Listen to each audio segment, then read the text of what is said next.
NBA has changed so much over the years. Not too long ago, teams were centered around back to the basket and isolation play. Now the NBA is played at a high pace, broken down by analytics and centered around the three-point shot.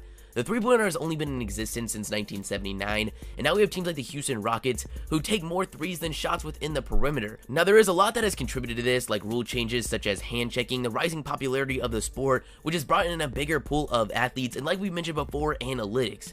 So in this video, we're going to be looking at players with a varying success in the league. Some are role players that have put in a different era, would most likely be stars, and some are top players in the NBA today, but have a skill set more suited for a different era. Now I want to make this clear for the video, we are not taking into consideration money. Obviously teams and player salaries are much higher than they ever were, so we're going based solely on on-court performance. And with all that being said, we're going to start it off with former 3rd overall pick Jahlil Okafor.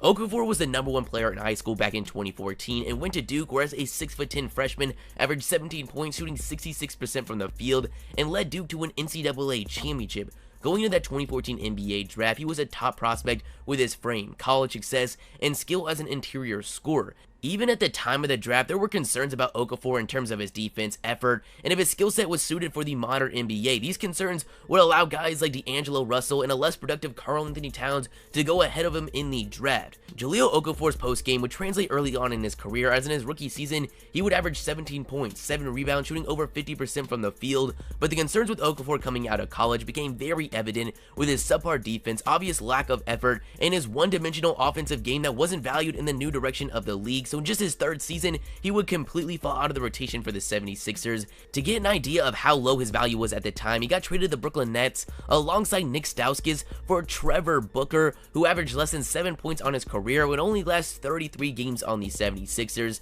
Now this past season, Okafor has had a slight comeback on the New Orleans Pelicans, but he's still clearly one of the biggest busts currently in the league. Luckily for Okafor, he came in just soon enough to get that top pick salary, but playing in the 90s or early 2000s, he would have most likely been a top center in this league. Now there's nothing wrong today with being a great player in the post, but you have to bring something more to the table. Karl-Anthony Towns can spread the floor at an elite level. Joel Embiid is one of the best defenders in the league. Okafor's lack of physicality, pick and roll defense, and floor spacing makes it hard to have him on the court. The NBA evolved too quick for Okafor, but I hope he can turn things around and solidify himself in this league. Next, we got Reggie Miller, who's one of the greatest shooters in NBA history. His playstyle was way ahead of his time. During his prime, teams were taking on average around 7 to 16 threes, depending on what season you're looking at. Now, teams are taking on average 32 threes a game, with teams such as the Houston Rockets taking as much as 40. So with this massive increase in three-point volume, in today's game played at a much higher pace, I think Miller would most likely have a lot more shot opportunities. In 1997, he was 3rd in three-point attempts, but by far the most efficient at 43% out of anyone close to his volume. Because of his size and elite shooting, it's hard to imagine that Miller wouldn't succeed in today's three-point oriented league. Miller was a great player in his era, as he averaged 18 points per game, shooting 47% from the field and 40% from 3. Reggie Miller's work ethic, especially when it came to his shooting, is what makes me so confident he would thrive in today's game. As former teammate Fred Hoiberg said, "I like to be the first one in the gym, but regardless of what time I got there, he was already there." That's what made him one of the game's best three-point shooters. He was there before the lights even came on. That showed me how hard I needed to work. Reggie Miller was a competitor. He was one of the most well-known trash talkers in NBA history, so I think in today's less physical league, as a 6'7" knockdown shooter, Miller would definitely experience a lot of success. Next, we got Andrew Wiggins, who just like Jahlil Okafor was the #1 ranked player in high school and was given some of the most hype and high expectations we have ever seen. Leading up to his freshman season at Kansas, he was actually on the cover of Sports Illustrated, and at the time was getting comparisons like Michael Jordan and Kobe Bryant to become the next hyper-athletic wing who could take over the league on both ends. Wiggins had a solid freshman season where he averaged 17 points, shooting 45% from the field and 35% from 3. And while there was some debate on whether him or Jabari Parker would be that #1 overall pick, the Cleveland Cavaliers decided to go with Wiggins. Now, he would end up getting traded to the Minnesota Timberwolves before the beginning of his rookie year. It would have a solid season where he got 17 points per game and ended up bringing home the Rookie of the Year award. Wiggins would continue to progress all the way to his 3rd season where he averaged almost 24 points, shooting 45% from the field and 36% from 3, but since then, after taking a new role as the 3rd option behind Karl-Anthony Towns and Jimmy Butler, it hasn't been great for Wiggins, and he's become one of the most torn apart players in the league when it comes to the online NBA community.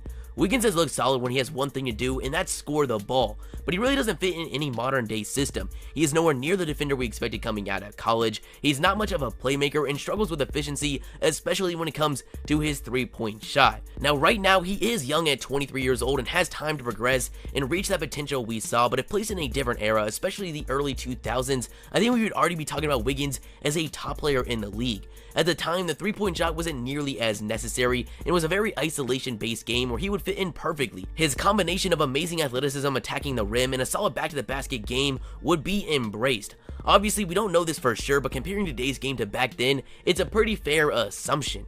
Next, we have Andre Kirilenko, one of the most versatile defenders of all time.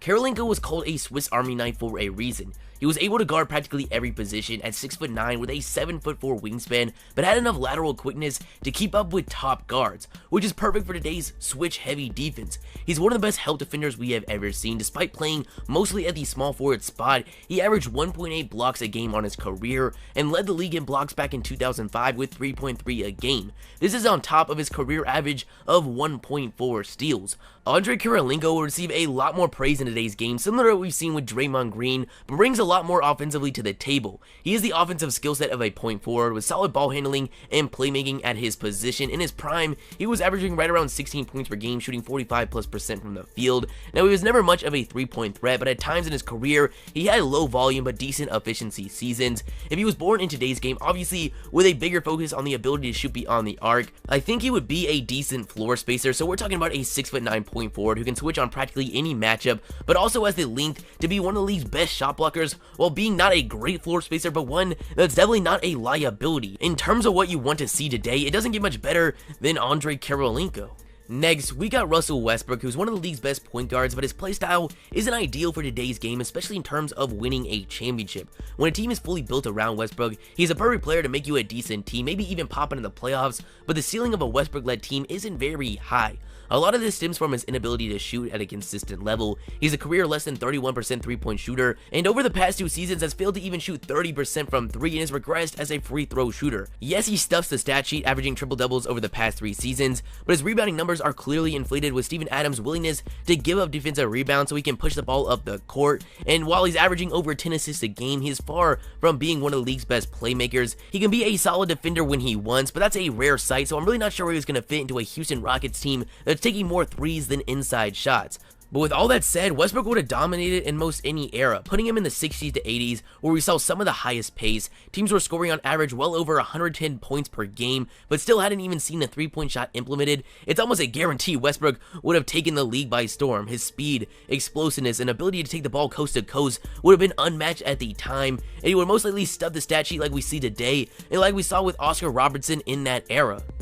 Next, we got Peja Stojakovic, who's one of the best shooters we have ever seen. At 6'9", he was a career over 40% shooter, taking 5.5 a game.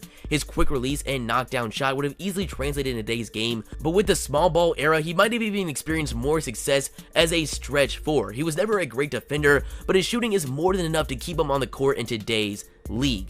Next, we have DeMar DeRozan and LaMarcus Aldridge, who actually play on the same team in the San Antonio Spurs.